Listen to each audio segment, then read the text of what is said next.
NASA Birmingham रे हुयुग कान Commonwealth game रे भारत दिसम इरल गोटांग पदक जितकर अकना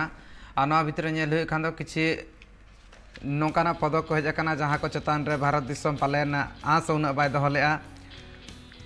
विजय यादव जहां दो 60 किलोग्राम जुडो इवेंट रे आज जितकर अकना ब्रोंज मेडल ओना इदी काते ना को ओड़ा रिन हड़ को आयमा रस्क रे मेना अकात को विजय कुमार यादव तो जहां दो ना कॉमनवेल्थ गेम्स ना बागे बार सहित में दो निया धाव जहां बर्मिंगम रे हुयुग कना भारत पासा सेन खने खेल कना और ब्रोंज मेडल जुडो रे जितकर अकना ओड़ा रिन हड़ आयमा रस्क रे मेना को चित्र पर नेल दाड़ा कना स्क्रीन रेना जोजम पास्टा रे और जहां लेका हिसाब तो इदी नेलो खान दो मिटांग मांग खन जहां गोल्ड मेडल पे नाम कना इन तायम ते नोआ मिटांग ब्रोंज मेडल नोआ भितिर रे जहां वाराणसी में अतु दिसम ओंडे आको ओड़ा रे सनाम हड़ को रस्क रे मेना को नेल दाड़ा कना बो नोआ चित्र।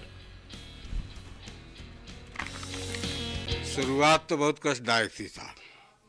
पैदल जाना पैदल आना, कभी साइकिल से कभी किसी से लिफ्ट ले करके उस लड़के ने बहुत मेहनत किया। फिर उसके बाद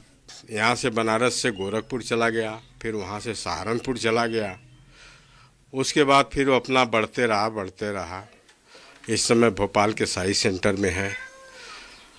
और आज देखिए कॉमनवेल्थ तक पहुँचा।